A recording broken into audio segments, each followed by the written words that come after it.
Thank you for tuning in to KCTV English News. I'm Angel Kim. An 18-day strike by Jeju Provincial Development Corporation labor union members in a mandarin orange processing plant has ended. On Tuesday, trucks loaded with mandarin oranges began entering the plant in Namonub, Seogwipo City. Every day during the halt in production, some 700 tons of mandarin oranges suitable for processing were stored in distribution centers or discarded. The Jeju City Municipal Office has announced a project to create and promote pedestrian-only streets in areas near the historic site of Kwandokjeong Pavilion. Some 2 billion won have been earmarked for infrastructure. The project will run on a trial basis during April. During the hours when cars are prohibited, various cultural programs and projects that promote local businesses will be planned with the cooperation of area residents.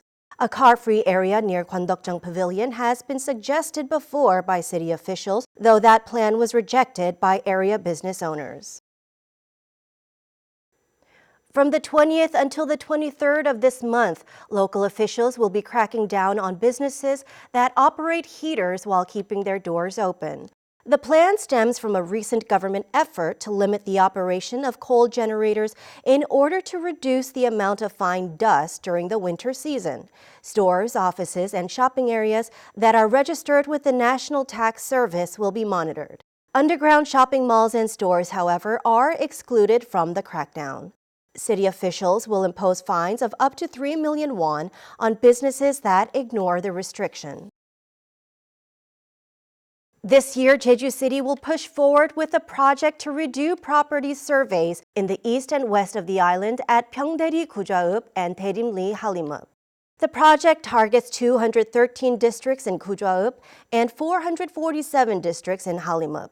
If more than two-thirds of the current landowners agree to participate in the boundary reassessment, a survey will be conducted.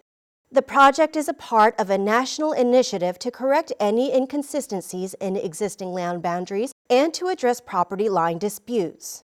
Officials plan to hold meetings with residents at the village office of Pyeongdaeri and Daerimli on January 30th and 31st, respectively, to explain the implementation procedures and inform residents about the importance of the project.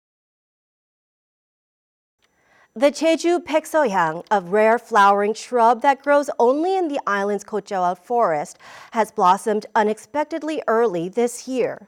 The National Institute of Forest Science said that the Jeju Baekseohyang, which grows naturally in the Kojawa forest at Hangyeongmyeon, blossomed an entire month early.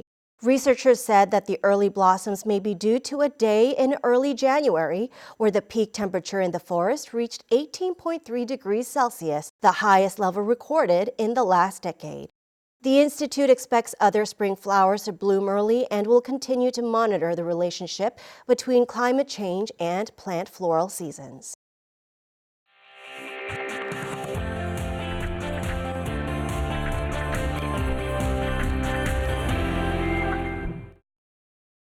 This week on Jeju A to Z, Todd Thacker profiles the Jeju Museum of Art, the island's first public art museum, and some of its exciting current exhibitions.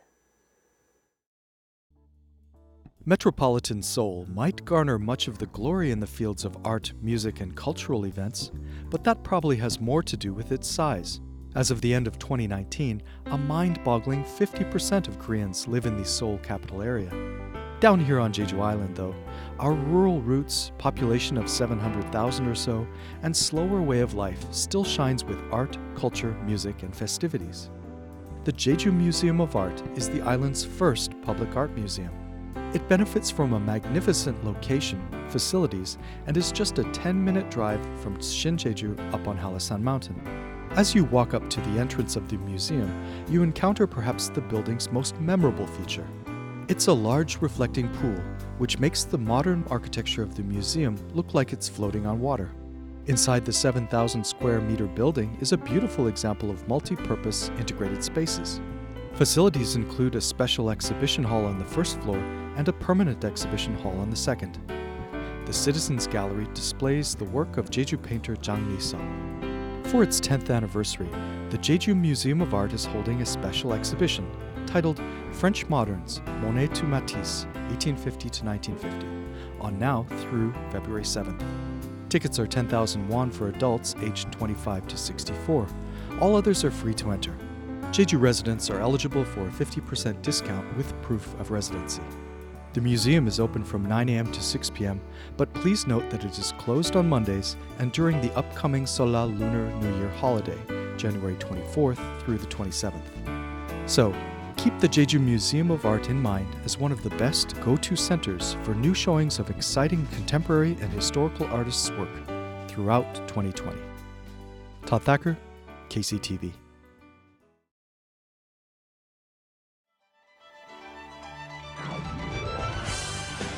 Get into the holiday spirit at the Jeju Winter Festival.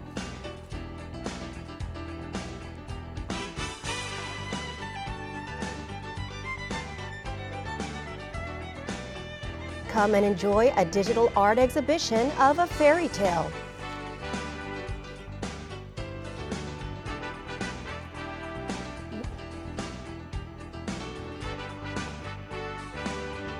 Pick some fruit, ride horses, feed farm animals, and more at Hwee Natural Park's Camellia Festival.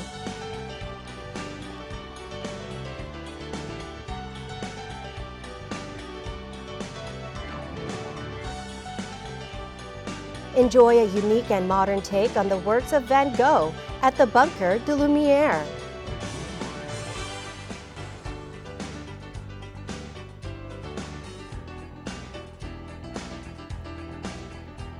Korean and international movies are being screened for free at 3 p.m. Tuesday through Saturday at the Jeju Movie Culture and Art Center in Tapdong.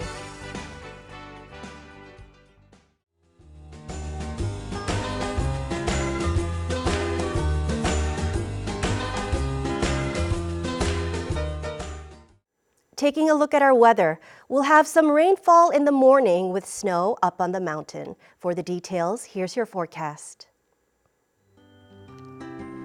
The morning low in Jeju City will be 4 and the afternoon high 7 degrees.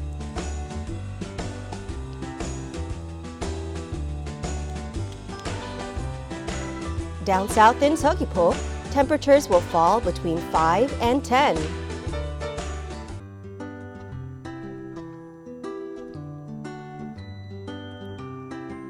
The low before lunch in Seongsan will be 3 and the high in the afternoon 7 degrees.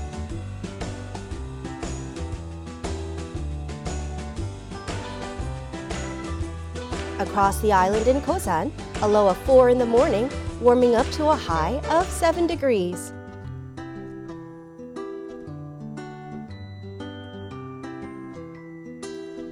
Up on the mountain at Songpanak, the morning low is at -3 degrees, topping off at 3 degrees in the afternoon.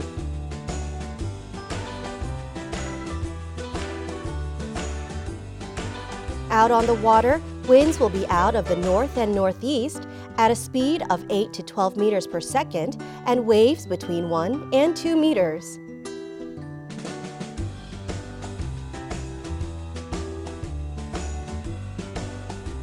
Here's what's coming up.